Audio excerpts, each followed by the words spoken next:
All right, welcome to the Explainer. Today we're diving into set theory.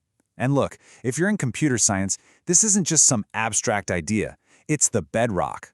Think of it as the operating system for your brain, the fundamental logic that makes all of your code actually work. Let's get into it. So, here's our game plan.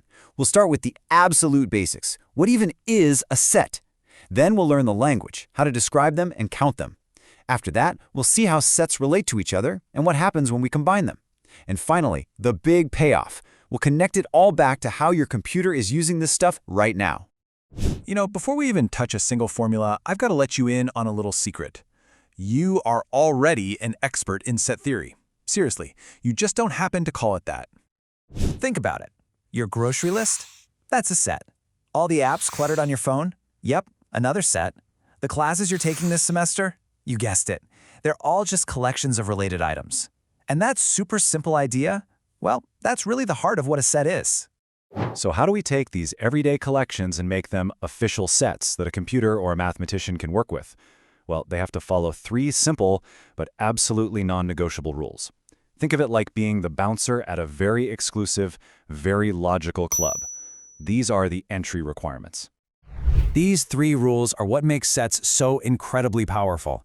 First, they're unordered. That just means we only care what's in the set, not the sequence, which really simplifies things. Second, every item has to be distinct. No duplicates allowed. This prevents all sorts of errors. And third, and this is the most critical one, a set has to be well-defined. There can be zero ambiguity. A computer needs to know with 100% certainty what belongs and what doesn't. No guesswork allowed. Okay, so we know the rules of the club. Now it's time to learn the language. The three standard ways we can actually write down and talk about a set. Think of these as three different tools in your toolkit. The roster method is pretty straightforward. You just list everything out, like taking attendance. The ellipsis method is a great little shortcut when the pattern is super obvious. But that third one, set builder notation, oh, that's different. It doesn't list the items. It defines the rule for getting into the club.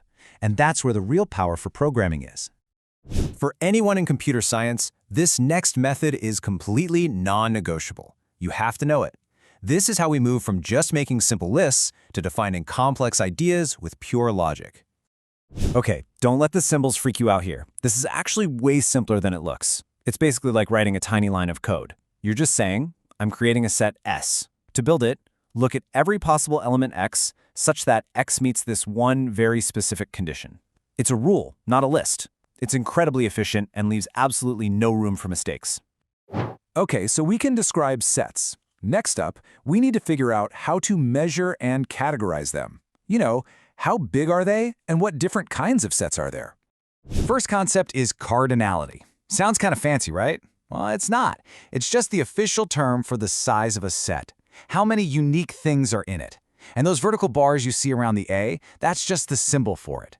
It's like asking the question, so what's the head count in here? So cardinality lets us split sets into two main types. You've got your finite sets, where you could actually count all the elements if you wanted to, and then you have your infinite sets, like all the integers, which just, well, they go on forever. And there's one special case, the empty set. It's got nothing in it at all, so its cardinality is just 0. Now this is where set theory really starts to come alive. A single set on its own is useful, sure. But the real power comes from seeing how multiple sets can interact and relate to each other. This is the logic that powers things like database queries. And the most fundamental relationship is the subset. I mean, just look at the example. Every single element that's in set A, the 1, the 2, is also present in that larger set B. That's what makes A a subset of B. It's like a smaller group that lives entirely inside of a bigger one. And now for the really fun part, the action. Just like you can add and subtract numbers, you can perform operations on sets to combine them, to compare them, and to filter them. To see how this all works, let's just use these two simple sets. Set A has the numbers 1, 2, 3, and 4, and set B has 3, 4, 5, and 6. The most important thing to notice right away is their common ground. That overlap is the numbers 3 and 4. This table breaks down the three core moves. First, the union. That U-shaped symbol literally combines everything from both sets into one big set. And remember, no duplicates. Second, the intersection. This one finds only the elements in that overlap we talked about. And finally, the difference. This gives you what's left of the first set after you take away anything shared with the second. So, how does all this theory actually become code? This is the big payoff. Let's finally pull back the curtain and see how a computer actually thinks about sets. It's pretty cool. To start, a computer has to know the entire universe of possibilities for whatever problem it's solving. So for our little example, let's say that universe is just the numbers 1 through 5. Nothing else exists.